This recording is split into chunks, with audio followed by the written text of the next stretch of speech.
Abrimos una nueva edición de Café Financiero con toda la información necesaria para cuidar tu dinero.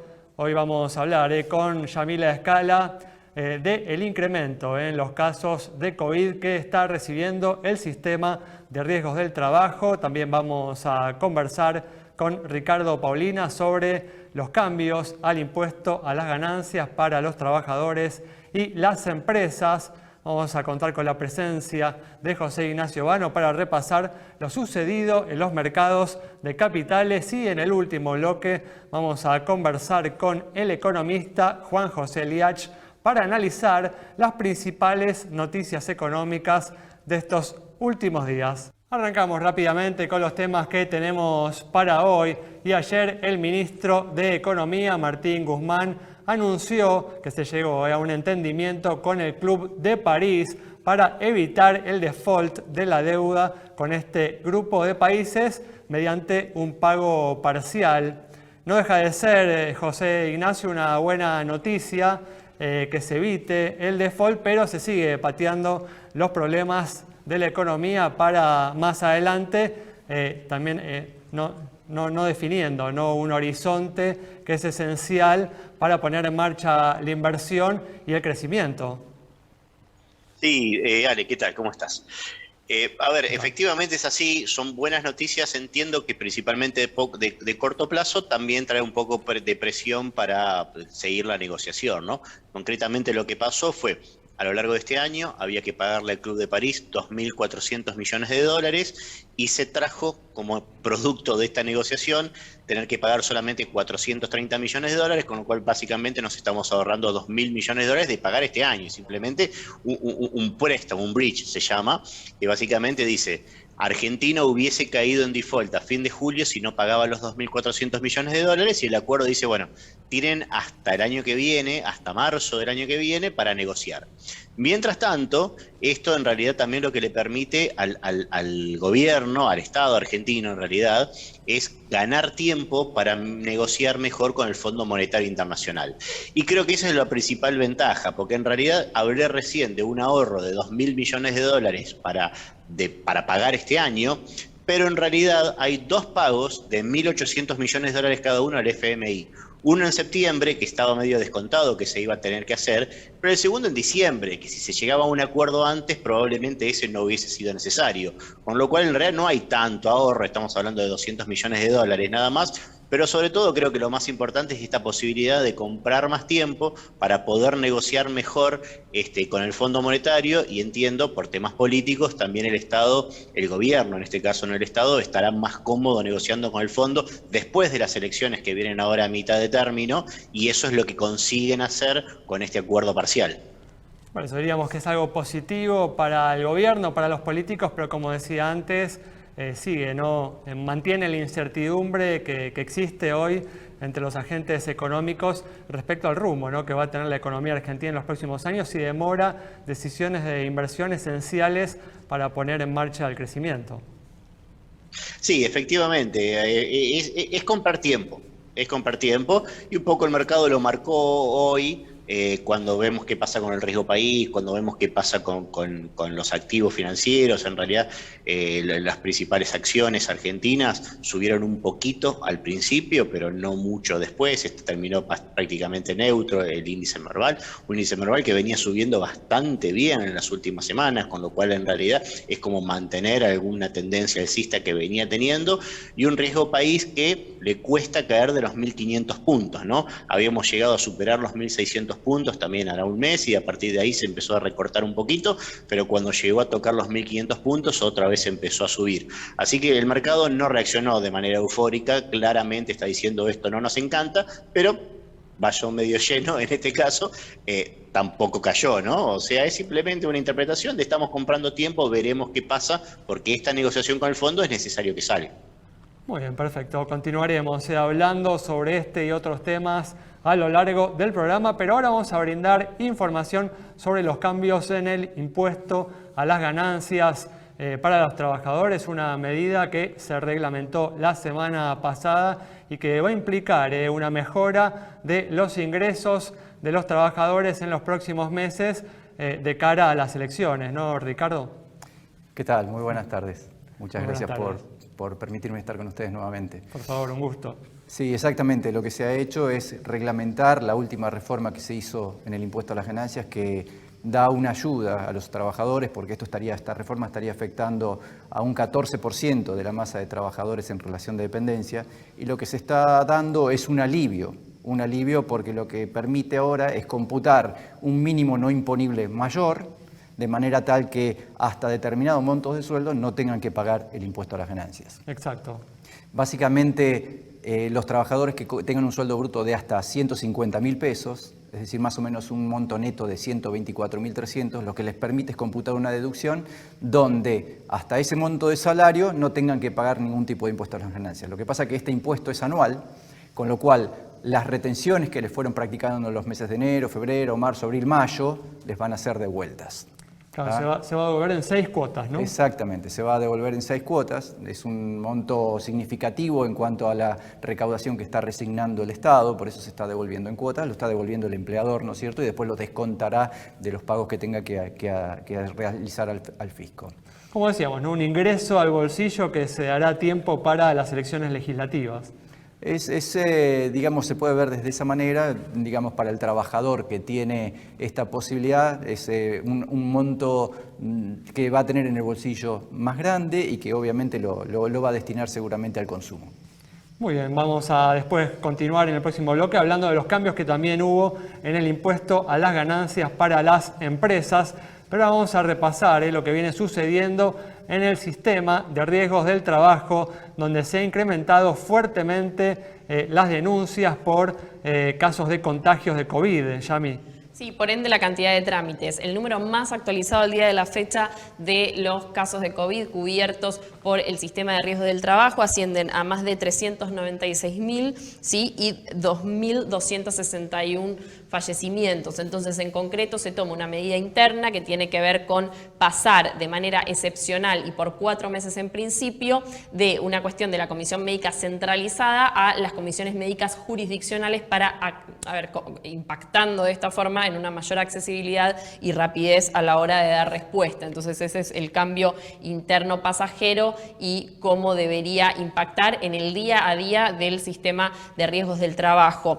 Repasando, ¿sí? Para cualquier trabajador que presente síntomas y tenga el diagnóstico positivo de COVID, saber que él mismo, un familiar o un tercero, el término no necesariamente familiar, o el mismo empleador, ¿sí? Dar aviso a la ART para que de esa forma la ART tome el caso, ¿sí? Y se comunique con el empleado o lo rechace. Si lo rechaza, allí se puede iniciar el trámite de pedido de contemplación. Bueno, ahí arranca la cuestión jurídica para que la comisión médica lo pueda tratar y eventualmente tomarlo. Si es fuerza de seguridad o personal de salud, esto sucede automáticamente que el caso se toma y se cubre, porque bueno, esto es importante para entender cómo es el caminito si uno presenta un diagnóstico positivo de COVID-19 y bueno, el resto de las cuestiones se van organizando a medida que van surgiendo los casos, en este caso, en esta instancia particular con el aumento de los trámites generados por la cantidad de contagios y de muertes. Muy bien, un papel muy importante ha cumplido el sistema de riesgo del trabajo durante esta pandemia, atendiendo a un gran número de trabajadores. Cerramos este bloque con esta información. Recordad que te podés comunicar con nosotros a través del Twitter, a través de Facebook y también a través de WhatsApp para hacernos cualquier tipo de consulta o transmitirnos tus inquietudes, tus preocupaciones. Quédate con nosotros, en instantes regresamos con mucha más información.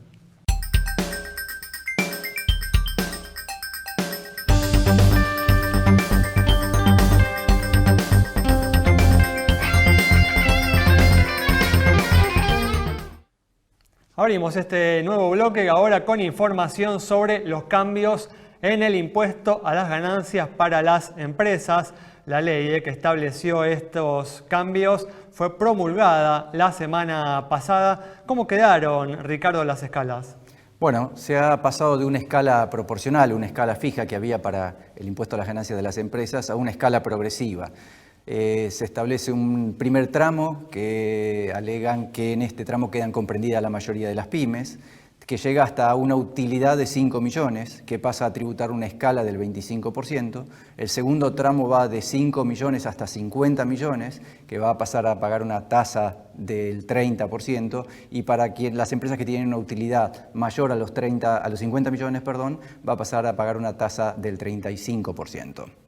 El efecto de estos cambios, Ricardo, en materia de carga tributaria para las empresas es mixto, ¿no? Sí. Puede decirse que es mixto. La realidad es que la mayoría de las empresas va a quedar comprendida en el primer tramo, que son empresas pymes. Pero lo cierto es que este monto de la escala recién va a actualizarse a partir de enero del 22. Y esto fue pensado en marzo de este año, que con una inflación mensual del 3-4%, este monto, cuando sea el primer cierre de ejercicio, que ya quedaría comprendido por esta reforma, que es diciembre del 2021, ya un monto de 5 millones en diciembre del 2021 tendría que ser de 7 millones y medio. Con lo cual, lo que se esperaba, que era que la mayoría de las pymes queden comprendidas en este primer tramo, yo creo que no va a ser así, porque los precios se actualizan, las utilidades se actualizan por los efectos que produce la inflación, con lo cual van a haber muchas empresas pymes que van a saltar al tramo siguiente y van a tener que pagar un mayor impuesto. Y después, bueno, el resto de las empresas ahí sí van a enfrentar una mayor carga tributaria. Yo creo, acá lo que hay que analizar es la imposición combinada que se ha establecido. No solamente se estableció una escala para las empresas, sino también que se estableció una imposición para la distribución de dividendos. Es decir, el primer tramo, los dividendos están grabados con una tasa de impuesto a las ganancias del 7%. Esto quiere decir que si yo analizo la imposición combinada de que tiene que pagar de impuesto a las ganancias la sociedad y el accionista, del 25% que tiene que pagar la sociedad, más el 7% que tiene que pagar el accionista, nos estamos yendo al 31, casi 32%. Del segundo tramo, que tiene que pagar el 30%, más el 7% de dividendos, nos estamos yendo al 35%. Y en el último tramo, cuando hacemos esta sumatoria, nos estamos yendo a una tasa, una imposición global del 39%, casi 40%. Esto yo creo que no es bueno para el país. Nosotros tenemos que pensar que si queremos atraer inversiones, tenemos que pensar que estamos enmarcados en una región. La región tiene una tasa promedio de impuesto a las ganancias, una tasa corporativa de alrededor del 27%. Y nosotros la estamos llevando desde el 30% al 40%. Con lo cual, quien vaya a decidir invertir en el país va a mirar estos números. Así que no creo que sea una buena medida. Un tema importante, continuaremos hablándolo en el próximo bloque con Juan José Aliach, pero para cerrar este bloque vamos a brindar algunas recomendaciones de inversión para atravesar estos meses electorales que tenemos por delante, José Ignacio.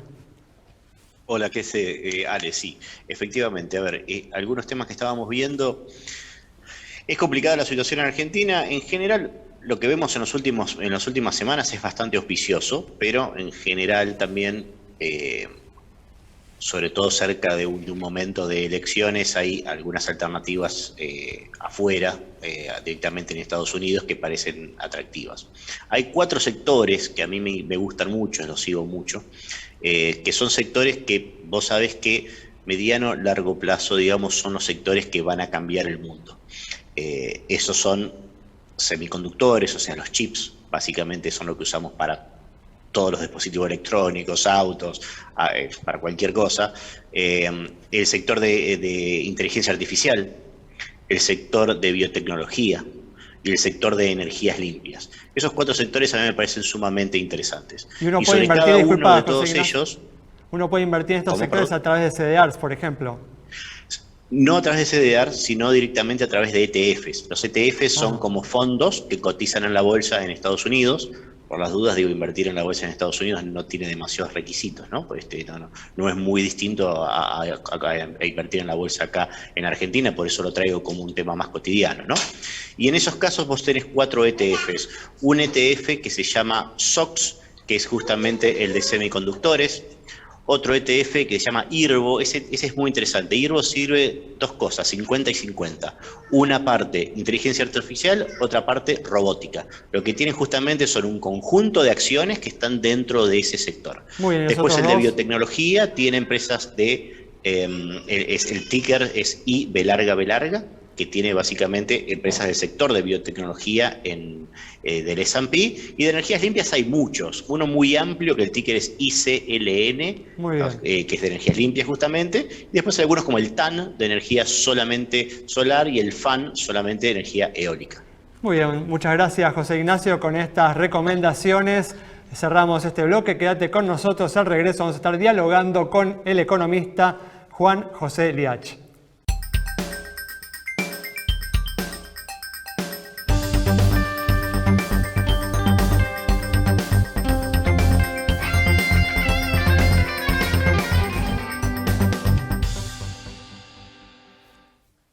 Arrancamos este último bloque ya con la presencia del economista Juan José Liach para analizar las principales noticias económicas de estos últimos días. Juan José, ¿qué tal? ¿Cómo andás? Hola Alejandro, ¿cómo estás? ¿Bien? Muy bien, muchas gracias Juan por atendernos. Y bueno, y ayer el gobierno... Un gusto. Bueno, ayer el gobierno anunció un levantamiento parcial de la prohibición de las exportaciones de carne, generando un rechazo en los productores ganaderos que reclaman, ¿no?, una apertura total de las ventas al exterior.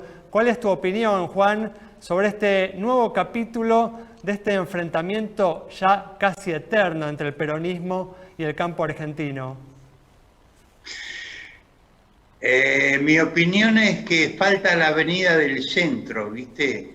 Porque prohibiendo exportaciones nos ha ido muy mal, nos caemos del mapa de exportadores de carne mundial y eso no es bueno para la Argentina, porque la ganadería, a diferencia de lo que muchos piensan, está muy extendida en todo el país, en casi todo. Obviamente en Tierra del Fuego no hay mucha ganadería, pero en Neuquén sí, por ejemplo. O sea, que es una economía regional en el litoral, en el nordeste, mismo en Salta hay mucho ganado.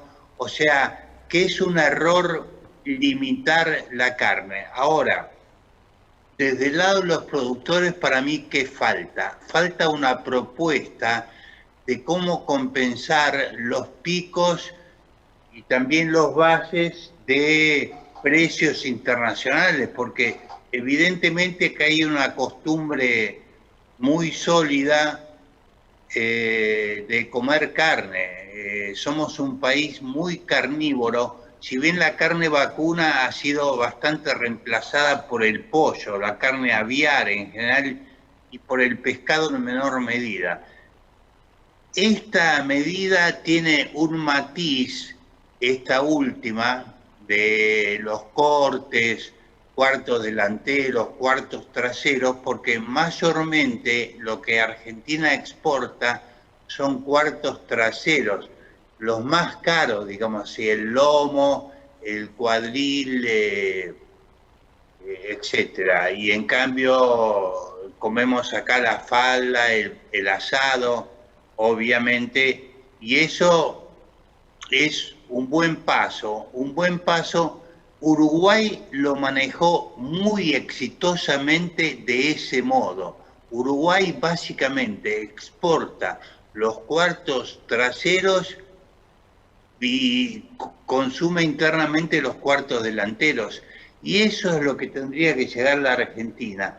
Y los productores a veces me parece que quieren el todo o nada, y a veces en la vida tenés que negociar. Sí, todos los días tenemos que negociar. Interesante, ¿no?, este concepto que planteas de la avenida del medio, que tanto nos cuesta acá en la Argentina, pero ¿se puede crecer cuando hay un conflicto constante entre el gobierno de turno y el sector más dinámico de la economía argentina? No, eso es un horror, es un retraso para la Argentina, porque existe esa imagen de la oligarquía vacuna. Eso pasó hace 60 años. Ahora el campo es una fuente de innovación, de tecnología, de aumento de la productividad. Ha habido logros fundamentales en esto y habría muchos más si se liberara el sector en la parte comercial externa, ¿no? Yo creo que ese es un error, pero para subsanar ese error y para llevarlo a la política real, económica, necesitamos por lo menos un sistema como el uruguayo. En Uruguay lo hizo el partido de izquierda que hay en Uruguay, con Tabaré Vázquez y el Pepe Mujica. Hicieron eso y bueno, y funciona muy bien. No hay ya el mito de la oligarquía vacuna y todo eso, y funcionan perfectamente, y Uruguay de hecho hace varios años, Paraguay también, que exporta más carne que la Argentina, más allá de algún pico que puede tener la Argentina, y eso es un retraso tremendo para muchas provincias de la Argentina. Juan, ¿qué hay por fuera de la soja y la carne para imaginarnos oportunidades y mercados donde podríamos estar desarrollándonos? Bueno, por ejemplo, la carne aviar, el pollo ahora se consumen internamente 40 kilos y la producción ha aumentado mucho, se ha tecnificado mucho y podría ser un objeto de exportación muy interesante para la Argentina. Lo que falta es también mayor valor agregado corriente abajo de la materia prima, o sea, agregarle valor. En el caso de la soja, en parte se ha conseguido exportando harinas de soja y aceite de soja. Por lo menos es un valor agregado al que faltaría agregarle el embotellado y la marca, ¿viste? Esto es una cosa que nunca termina. Y después hay muchos productos de economías regionales. Bueno, el modelo, para darte la respuesta a vos, es Mendoza. Mendoza hace 40 años era una economía regional que no tenía sino vaivenes, auges que duran 1 o 2 años y caídas brutales, y ahora Mendoza ha pasado unos años malos, pero el vino argentino hoy en día es más emblemático en el exterior que la carne argentina, y eso porque nos autolimitamos con la carne, y en cambio la provincia de Mendoza y también otras como Salta, San Juan y hasta Neuquén tienen vitivinicultura, y ha sido un gran logro. Y como esos no terminaría de decir cuáles oportunidades tiene la Argentina en el sector agroindustrial. Son tremendas las oportunidades. Yo no creo que con eso baste. El otro punto de relativa fortaleza de la Argentina es las nuevas tecnologías. Acá hay una enorme cantidad de jóvenes. Tenemos que ir cerrando, Juan.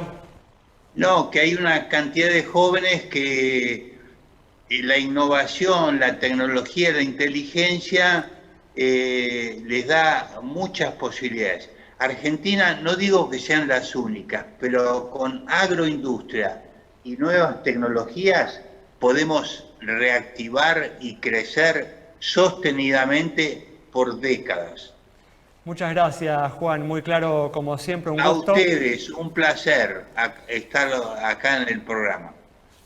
Muchas gracias. Bueno, cerramos entonces el programa de hoy con el análisis del economista Juan José Liach, destacando un punto realmente importante, la necesidad de generar señales para competir en el mundo y desarrollar aquellos sectores en los que Argentina puede ser realmente exitosa a nivel internacional. Nos reencontramos el próximo viernes a las 19:30 aquí en Metro.